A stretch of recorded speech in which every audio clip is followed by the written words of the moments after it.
Hello everyone. जैप के बहुत ही important component Indian economy and Indian financial system के पहले लेक्चर में आप सभी का स्वागत है।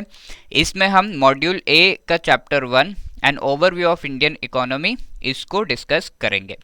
तो किसी भी चीज के ओवरव्यू को समझने के लिए हमें उससे रिलेटेड तीन चीज़ों को समझना होता है। सबसे पहला है उसका स्ट्रक्चर, उसका फंक्शन और जो चेंजेस उसमें आए हैं।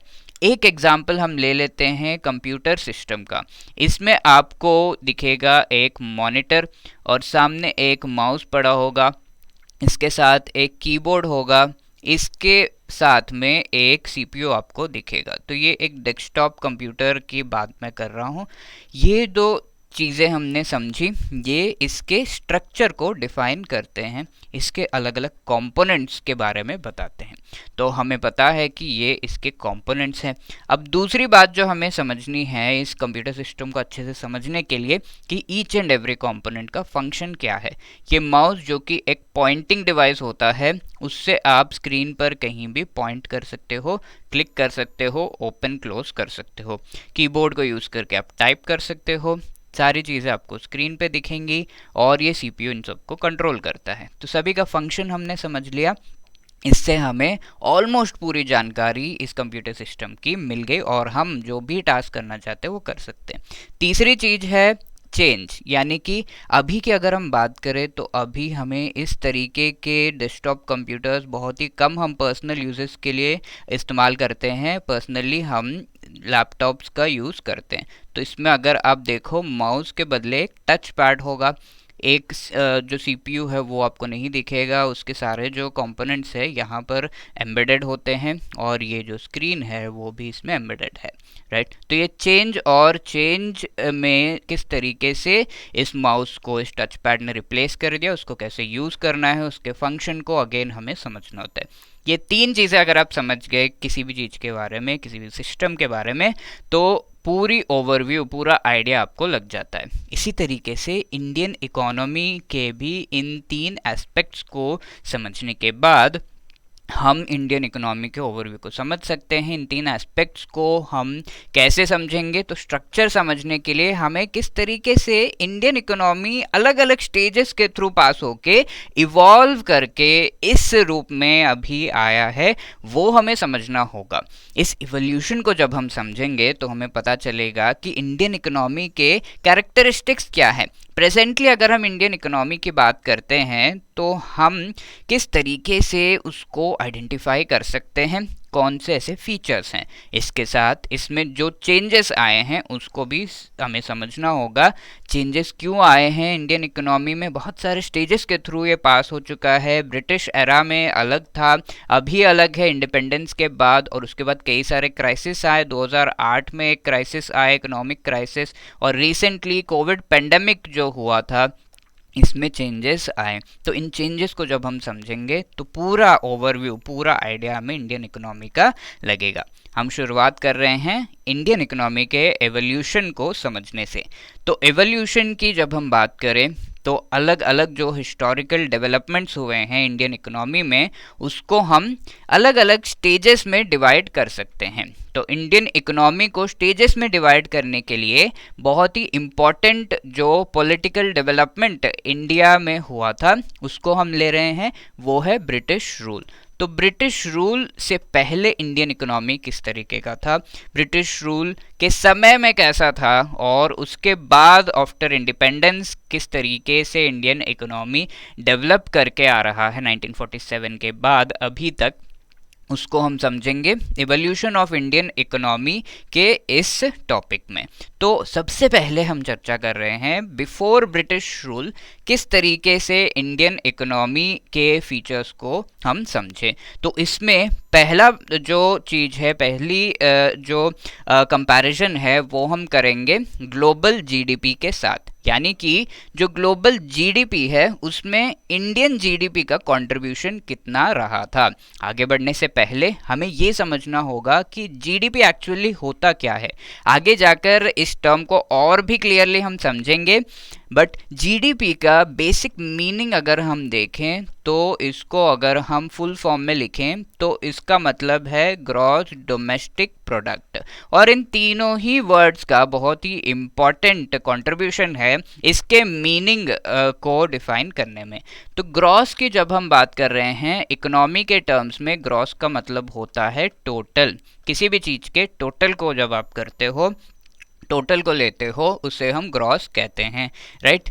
डोमेस्टिक का यहाँ पर मतलब है इंडिया के पूरे टेरिटरी में। इंडिया जो है कश्मीर से लेकर कन्याकुमारी तक और अरुणाचल प्रदेश से लेकर कह सकते हैं गुजरात तक, जो पूरा का पूरा इंडिया का पूरा रीजन है, टेरिटरी है, लैंड एरिया है, उसमें जो भी गुड्स एंड सर्विसेज की प्रोडक्शन हो रही है, गुड्स की प्रोडक्शन और सर्विसेज की प्रोविजन जो हो रही है, उसके फाइनल वैल्यू को जब हम कैलकुलेट करते हैं तो हम कहते हैं कि हमने जीडीपी को कैलकुलेट किया। तो जीडीपी एक्चुअली इंडिया का इनकम कितना है, यानी कि नेशनल इनकम का एक इंडिकेटर है, नेशनल इनकम का एक मेजर है, इसे हम कह सकते हैं, जो कि कैलकुलेट किया जाता है इस तरीके से कि इंडिया के डोमेस्टिक एरिया में गुड्स एंड सर्विसेज के प्रोडक्शन एंड प्रोविजन के फाइनल वैल्यू को कैलकुलेट किया जाता है। यहाँ पर फाइनल वैल्यू का क्या मतलब है, ये वैल्यू होती है जो कि कंज्यूमर पे करता है वाइल बाइंग, जब वो उसे खरीद रहा है, जब वो सर्विस को अवेल कर रहा है। फॉर एग्जाम्पल वीट की प्रोडक्शन जो होती है, इस वीट को ब्रेड मेकिंग फैक्ट्री का ओनर खरीदता है, वो ब्रेड बनाता है और फिर ये ब्रेड मार्केट में जाता है। जब ये मार्केट में जाता है, जो प्राइस मार्केट में इस ब्रेड की होती है, उस प्राइस को कंसिडर किया जाता है as the final value. Let's say 100 rupees में ये वीट जो है, जो गेहूं है, वो खरीदा गया, उससे ब्रेड बनाया गया और इसके ऊपर 10 रुपए का जो प्रॉफिट है वो जोड़कर ये फैक्ट्री वाले ने बेचा। तो 110 रुपीज़ का जो भी ब्रेड है वो कंज्यूमर ने खरीदा। तो ये 110 रुपीज़ फाइनल वैल्यू कहलाएगा, जो कि यूज़ किया जाता है for the calculation of GDP. तो जीडीपी हमें समझ में आ रहा होगा, एक आइडिया देता है नेशनल इनकम का। तो ग्लोबल जीडीपी, पूरा ग्लोबली प्रोडक्शन हो रहा है, ग्लोबली सर्विसेज प्रोवाइड किए जा रहे हैं, उसमें इंडिया का क्या कंट्रीब्यूशन रहा है उसको हम यहाँ पर समझेंगे, ताकि हमें ये समझ में आए कि इंडियन इकोनॉमी किस तरीके से डेवलप करके आ चुकी है। तो ग्लोबल जीडीपी की अगर हम बात करें तो 1000 एडी, यानी कि 1000 अभी 2023 हो रहा है, और ये जो है 1000 एडी की जब हम बात कर रहे हैं, उस समय पर इंडिया का कंट्रीब्यूशन ग्लोबल जीडीपी में कितना था। तो उस समय इंडिया और चाइना का कंट्रीब्यूशन मिलाकर मोर देन हाफ जो कंट्रीब्यूशन था वो था, यानी कि इंडिया को ऐसे ही सोने की चिड़िया नहीं कहा जाता है। इंडिया और चाइना का टोटल कंट्रीब्यूशन 50.5% था, राइट। ग्लोबल जो जीडीपी, लेट्स से 100 रुपीज़ का global production and services provision किया जा रहा है, तो इंडिया और चाइना मिलाकर, दोनों मिलाकर 50.5 रुपीज़ का प्रोडक्शन एंड सर्विसेज की वैल्यू प्रोड्यूस कर रहे थे। तो बहुत ही हाई कंट्रीब्यूशन था उस समय, और 1600 में ये वैल्यू और भी बढ़ गया, 1600 के दशक में और भी बढ़ गया। इंडिया और चाइना मिलाकर 52% का कंट्रीब्यूशन, यानी कि 100 रुपये अगर ग्लोबली फाइनल जो है जीडीपी का वैल्यू है, तो इसमें से 52 रुपीज़ इंडिया और चाइना ये दो कंट्रीज अकेले मिलाकर कर रहे थे, और उसमें इंडिया का कंट्रीब्यूशन 23% था। ओके, तो इंडिया का कंट्रीब्यूशन भी काफ़ी हाई था, यानी कि 100 में से 23 रुपीज़ इंडिया के हार्डवर्क, इंडिया के प्रोडक्शन सर्विसेज का ही पार्ट था। इसी तरीके से 1700 की अगर हम बात करें तो ये वैल्यू बढ़ जाता है इंडिया के लिए, चाइना के लिए तो कम हो जाता है, बट इंडिया के लिए बढ़कर 23% से 24.4% हो जाता है। यानी कि 100 रुपीज़ का प्रोडक्शन अगर 1700 के दशक में हो रहा है, तो इंडिया का कॉन्ट्रीब्यूशन उसमें 24.4%, लगभग 1/4 जो कंट्रीब्यूशन है वो इंडिया का रहा था। और ये हाल था बिफोर ब्रिटिश रूल, राइट।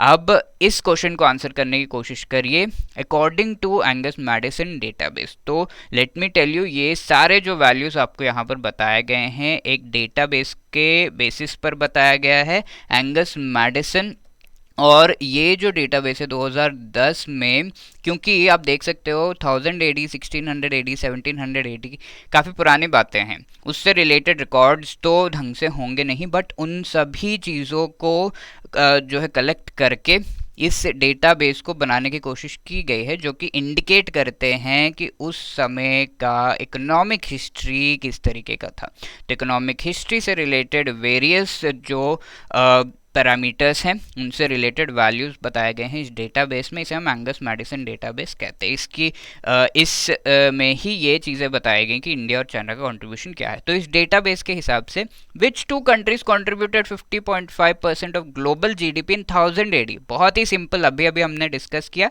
यहाँ पर सही जवाब होगा option B, India and China, right. और हमने ये देखा कि किस तरीके से इंडिया कंट्रीब्यूट कर रहा था बिफोर ब्रिटिश रूल। बहुत ही बढ़िया कंट्रीब्यूशन ग्लोबल जीडीपी और इन सारे चीज़ों में इंडिया का था। ओके, अब देखते हैं ब्रिटिश रूल के समय में क्या हाल था, ब्रिटिश रूल के समय किस तरीके से चेंजेस आए। अभी हम देख चुके हैं कि 1600 के दशक में 23% जो है ग्लोबल जीडीपी में इंडिया का कंट्रीब्यूशन रहा है। 1700 में ये बढ़ गया। अब 1700 के आसपास 1757 में बैटल ऑफ प्लासी होता है और ब्रिटिश रूल पूरे धड़ल्ले से शुरू होता है इंडिया में। अब चीज़ें खराब होना शुरू होती हैं। अब 1700 के बाद 1820 की अगर हम बात करें तो ये 24.4 कंट्रीब्यूशन अब 16.1 हो गया था। ठीक है, इंडियन इकोनॉमी का एक्सप्लॉयटेशन किया गया और इस एक्सप्लॉयटेशन के वेरियस कंपोनेंट्स को भी हम आगे के लेक्चर्स में समझेंगे बहुत ही क्लियरली। तो 16.1 यानी कि 100 रुपीज़ अगर ग्लोबल जीडीपी का फाइनल वैल्यू है, तो अब क्या हो रहा है, 16.1 रुपीज़ इंडिया कंट्रीब्यूट कर रहा है। और ये हम इसका श्रेय दे सकते हैं हमारे ब्रिटिशर्स को और ब्रिटिश रूल को। और ये पूरी तरीके से कम होकर 1947 में हो जाता है ओनली 3%। 100 रुपीज़ में ओनली 3 रुपीज़ इंडिया का कंट्रीब्यूशन बच जाता है ग्लोबल जीडीपी की अगर हम बात करें। अब आगे ग्लोबल जीडीपी सिर्फ जो है हमने यहाँ पर अभी तक डिस्कस हम कर चुके हैं। अब ग्लोबल ट्रेड, अलग अलग कंट्रीज़ को जो है एक्सपोर्ट एंड इंपोर्ट कर रहे हैं प्रोडक्ट्स, और इस ट्रेड में भी इंडिया का बहुत ही बढ़िया कंट्रीब्यूशन था उस समय। बहुत सारी चीज़ें इंडिया से जो है लोग जो कॉलोनाइजर्स थे इंडिया में इसीलिए आए कि वो सारे जो रॉ मटेरियल है, यहाँ पर जो भी अच्छे जेम्स हैं, यहाँ के जो मेटल हैं, और सोने की चिड़िया कहा जाता था, सोना है, इन सभी चीज़ों से अट्रैक्ट होकर आए। तो काफ़ी ज़्यादा एक्सपोर्ट एंड इंपोर्ट में हमारा जो है कंट्रीब्यूशन रहा है। और इसको क्वान्टिफाई अगर हम करें 1600 के दशक में परसेंटेज ऑफ ग्लोबल ट्रेड 33%, यानी कि लगभग 1/3 कंट्रीब्यूशन इंडिया का ग्लोबल ट्रेड में रहा। 100 रुपीज़ का अगर है ग्लोबली तो 33 रुपीज़ इंडिया के जो इम्पोर्टेंट एक्सपोर्ट का कंट्रीब्यूशन था। अब ब्रिटिश रूल के दौरान चीज़ें बहुत ही ख़राब हुई। ग्लोबल ट्रेड के नाम पे कुछ बचा ही नहीं था। सिर्फ ब्रिटिशर्स को रॉ मटेरियल सप्लाई करना हमारा काम हो गया था, और सारे जो उनके प्रोडक्ट्स हैं वो यहाँ से चीज़ें उठाकर ले जाते और वहाँ पर जो है प्रोडक्ट्स बनाकर इंडिया में डंप कर लेते। इंडिया को मार्केट की तरह यूज़ किया उन्होंने। इन चीज़ों को और डिटेल में हम समझेंगे, बट जो भी किया उसका रिजल्ट ये रहा कि 1947 में सिर्फ 3% हमारा कंट्रीब्यूशन ग्लोबल ट्रेड में रह गया। 100 रुपीज़ का ग्लोबल ट्रेड अगर हो रहा है, ओनली 3 रुपीज़ इंडिया का जो है कंट्रीब्यूशन उसमें रहा। इस तरीके से एक्सप्लॉइट किया गया इंडियन इकोनॉमी को, और इसके सारे स्टेजेस को हम आगे समझेंगे।